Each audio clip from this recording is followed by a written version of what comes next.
दानदाता जी का नाम आया है, जो कि हमारे जगदीश जी रेगवार जी भाटनी मारताल की तरफ से 1100 रुपया इस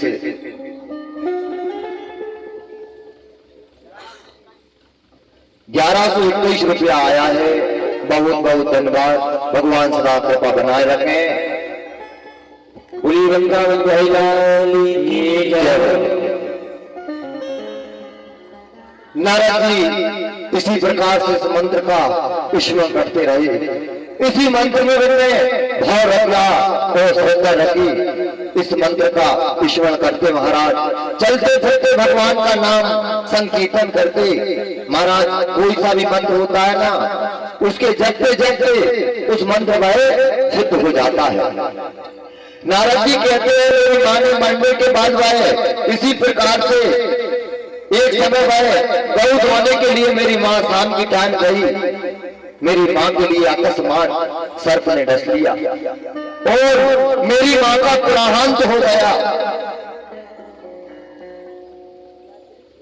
उसके उपरांत में एक हिसाब से तो मुझे इस प्रकार से वह दुखी हुआ कि मेरी मां नहीं है और मेरे पिता नहीं है, और एक तरह से मुझे खुशी हुई है पहले मां मुझे जाने के लिए रोकती थी, अब मुझे रोड में टोकने वाला कोई नहीं है। अब बड़े भाव के साथ मैं संतों की सेवा करूंगा, साधु की सेवा करूंगा, भागवत सेवा करूंगा, संकीर्तन करूंगा। महाराज कहते हैं ना, जब कभी किसी व्यक्ति के पास में दुख आता है तो दो प्रकार से रोता है।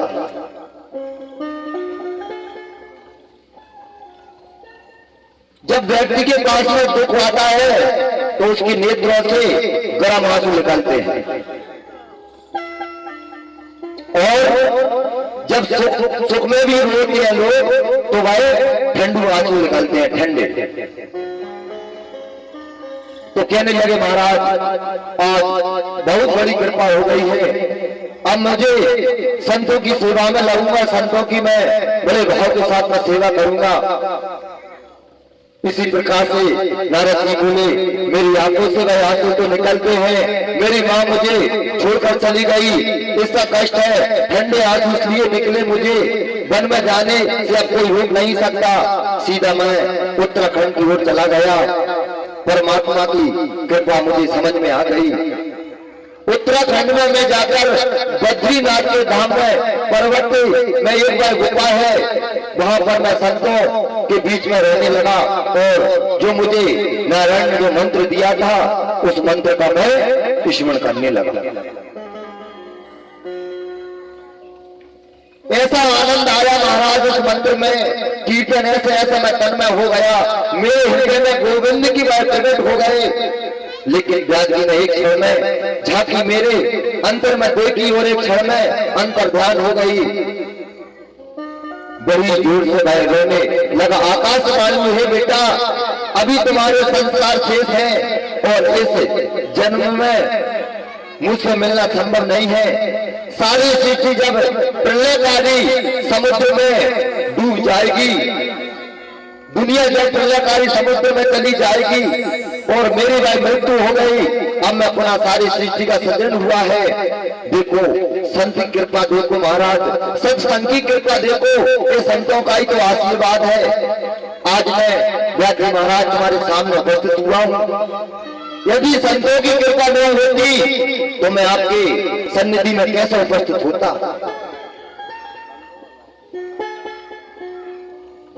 परमात्मा की वह कृपा में गान करता हूँ। मेरे हाथ में प्रभु की दी हुई यह वीणा है। कहना मैं चाहता हूँ व्यास जी जब संतों का आशीर्वाद से वह दासी का पुत्र वह नारद बन सकता है। व्यास जी की समाधि लगी हुई है, नारद जी ने वह व्यास जी के कान में 4 मंत्र दे दिए, 4 मंत्रों की वह भागवत का उत्तर दिया। समाधि लगाकर व्यास जी ने 4 मंत्रों से वह 18,000 मंत्रों बनाए। भागवत की रचना व्यास जी के हृदय में तो हो गई, लेकिन भागवत में सुनाऊं किसे? इस भागवत इतना बड़ा जो ग्रंथ मैंने रचना कर तो लिया, इसके लिए किसे मैं दूं? इसका अधिकार कौन हो सकता है? व्यास जी के हृदय में से आवाज निकली, अधिकारी तो वह एक है, उस अधिकारी का नाम है सुखदेव, मेरा अपना और सा पुत्र, लेकिन सुखदेव का निर्गुण समाधि में बैठे हैं। जब तक मेरे पास नहीं आवे तो वह भागवत कैसे सुनाऊं, और सुनाऊं तो वह जन जन का इसका प्रचार प्रसार कैसे हो? यदि मैंने मेरे पुत्र के लिए दे दी तो भाई दुनिया के लोग ये कहेंगे अपने पुत्र के लिए वह समझदार समझकर इतना बड़ा जो ग्रंथ दे दिया। व्यास जी के हृदय से आवाज निकली, देखो 4 उंगली की वह लंगोटी जिनको जिसने वह त्याग दी है, सुखदेव जी को वह खींच कर लाने की समर्थ है, तो वह श्री कृष्ण की कथा है। व्यास जी ने अपने उन नन्हे नन्हे शिष्यों को बुलाया और उन शिष्यों को बहुत सुंदर भागवत जी को वह श्लोक दे दिए कि जाओ इन श्लोकों का वह श्रवण कराना। उसी प्रकार से व्यास जी महाराज के जो शिष्य हैं सुखदेव जी की महाराज के पास में उन श्लोकों का वह श्रवण कराने लगे। किस प्रकार से? दृढ़ं नाटिरं देवं करुणं विप्रं कर्तयावयम्। इसी प्रकार से श्लोकों का वह श्रवण कराते हैं। अहो देखो इस वह व्यास जी महाराज के बड़े सुंदर सुंदर श्लोकों का जो व्यास जी महाराज के शिष्य हैं वह उन मंत्रों का वह श्रवण करा रहे हैं। अपने पिता के पास जाइए, आपके पिता को ऐसे 18,000 मंत्र हैं, अभी तो हमारे लिए कुछ मंत्र दिए हैं आपके पिताजी ने।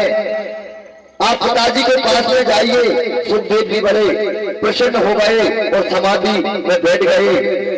व्यास जी ने उन शिष्यों से पूछा क्या हुआ? बोले गुरुजी एक बार उनकी आंखें तो खुल गई थी लेकिन फिर समाधि लगाकर बैठ गए हैं। इस बार जाओ इन मंत्र को सुनाना, शायद परिवर्तन हो जाए। और देखो सही से पूतना को जहर लगाकर आए स्तनों पर श्री कृष्ण को मारने के लिए, लेकिन मेरे गोविंद ने उस माता को गति प्रदान की थी। माता यशोदा को मिलेगी बाद में, गति पूतना को मिल गई। पहले इस करुणा की बात सुनकर सुखदेव की समाधि टूट गई। शिष्य बोले आगे बोलो ना। उसी प्रकार से महाराज उन श्लोकों के लिए वह श्रवण कराने लगे। जिसके हृदय में पहला काम बैठा होगा वहां राम नहीं आ सकते। इसलिए सुखदेव जी ने काम को जीता है, क्रोध पर विजय प्राप्ति की है। फिर व्यास जी महाराज सोचने लगे इसकी परीक्षा लेना चाहिए, कौन इनकी परीक्षा लेवे। हालांकि मैं जानता हूं सुखदेव जी ने वह काम और क्रोध को जीता है, लेकिन यदि संसार में कहूं तो मेरे पुत्र ने काम क्रोध को विजय पाई है तो लोग कहेंगे कि अपने पुत्र को स्वयं बड़ाई करते हैं। राजा जनक को याद आए और सुखदेव जी ने काम क्रोध को वह जीता है। जब जान जाएंगे जनक महाराज बड़े प्रतापी हैं, सदगृहस्थी वह संत हैं। सज्जनों सुखदेव 4 उंगली की वह लंगोटी अपने शरीर पर पहनकर दिगंबर 16 वर्ष की उम्र है, चौड़ा बस्तर, लंबे भुजाएं हैं, जनक महाराज की द्वारी पर पहुंचे। जनक महाराज के लिए वह समाचार मिलाया है कि व्यास जी के पुत्र यहाँ पर उपस्थित हुए हैं। जैसे ही सुखदेव जी ने जनक के द्वार पर पहुंचे, द्वारपाल से बोले जनक महाराज से जाकर बोलो व्यास नंदन उनको वेदांत पढ़ना चाहते हैं महाराज। भीतर से कह दिया अभी 5 दिन तक तुम्हारे लिए यहीं पर दरवाजे पर खड़े रहना पड़ेगा। महाराज सुखदेव जी महाराज देखो कितना अच्छा भाव है। जरा भी क्रोध नहीं आया महाराज। 5 दिन तक जनक महाराज के दरबार में खड़े रहे। तब जनक महाराज मंत्री लोगों के लिए पहुंचाए कि जाओ, पहले दिन जो आए थे इनकी चेहरों की बनावट देखो, कुछ प्रभाव हुआ है या नहीं। तो मंत्री जान जाके राजा से कहते हैं, महाराज कोई परिवर्तन नहीं हुआ है, ना खाने से कोई मतलब है, ना पीने से कोई मतलब है। जो पहले दिन उनके चेहरा से जो तेज झलक रहा था, उससे कछु आज ज्यादा तेज झलक रहा है महाराज। कोई साधारण व्यक्ति नहीं है सुखदेव जी महाराज। जनक महाराज जी ने कहा, पधारिए, अच्छी बात है। लोगों को इशारा किया, इनका क्रोध को जीत लिया है। 5 दिन धूप में खड़ा कर दिया महाराज, तब भी कोई उन पर प्रभाव नहीं पड़ा। अंतपुर द्वार पर सुखदेव जी बिठा दिया, जनक चले गए। एक सुंदरी आई, सुखदेव जी को घेर लिया, उनने चबर बुला रही है, तांबूल समर्पित करती है। एक सुंदरी सुखदेव जी को वह इस प्रकार से करती है। जनक महाराज आकर साष्टांग उनके चरणों में लेट गए। क्षमा करें भगवान, क्षमा करें भगवान, बहुत बड़ा अपराध मैंने किया है। आपके पिता का आदेश का मैंने पालन किया है, इसलिए मैं ऐसा अपराध का याचना करता हूँ। आप स्वयं ही वेदांत स्वरूपी हैं, आप वेदांत के संक्षेप भगवान है। स्वयं जन जन का प्रचार प्रसार कर दिया है, काम और क्रोध दोनों को जीता है आपने महाराज। मैं आपसे क्षमा बंधन करता हूँ। सुखदेव ने ब्रह्मा की सृष्टि का केवल एक ही पुरुष ऐसा है, आचार्य सुखदेव जी, जिनने काम को जीता है, क्रोध पर विजय पाई है। सुखदेव के जीवन में कभी क्रोध नहीं आया महाराज। काम को भी जीत लिया और क्रोध को भी जीत लिया महाराज।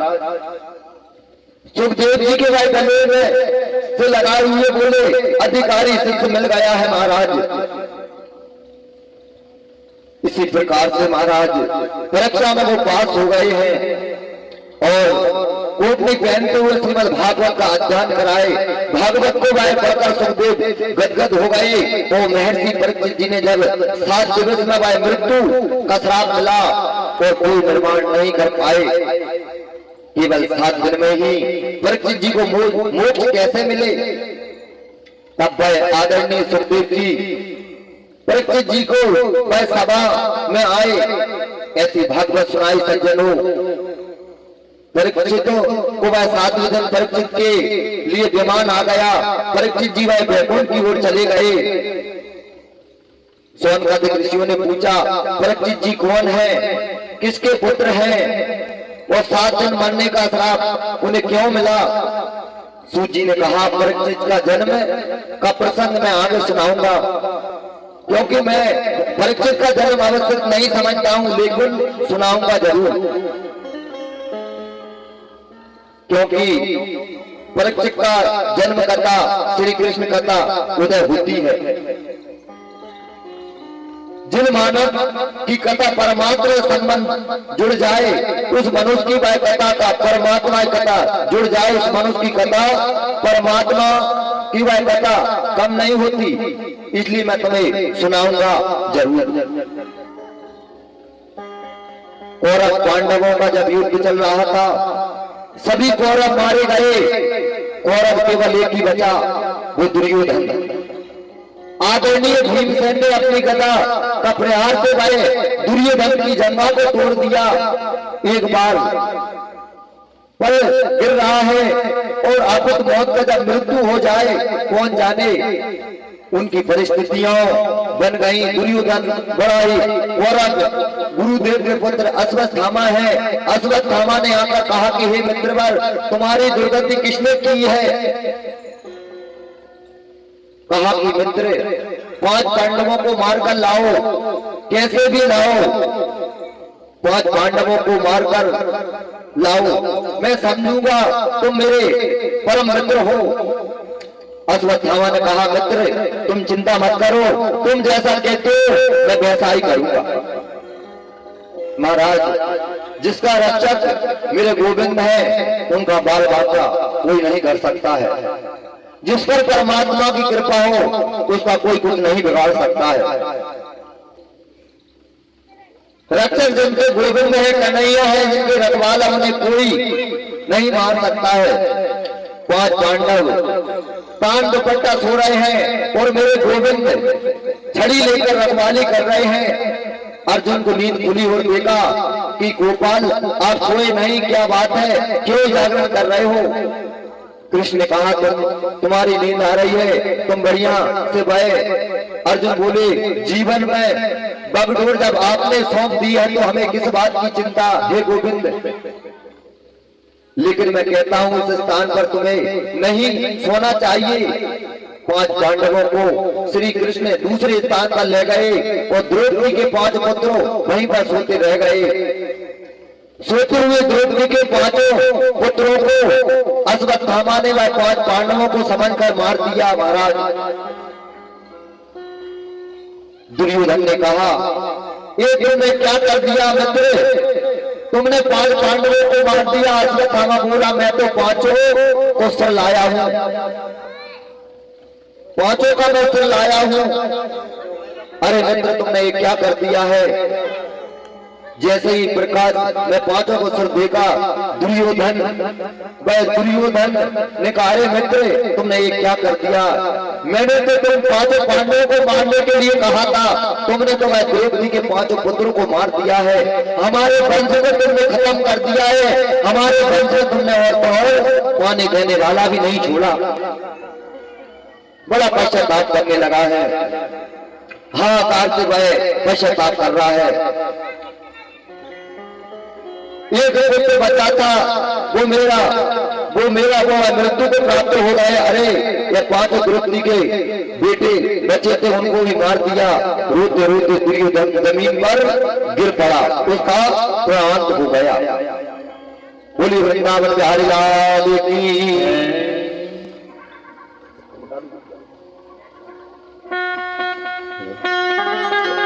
ये जमाने को भुला कर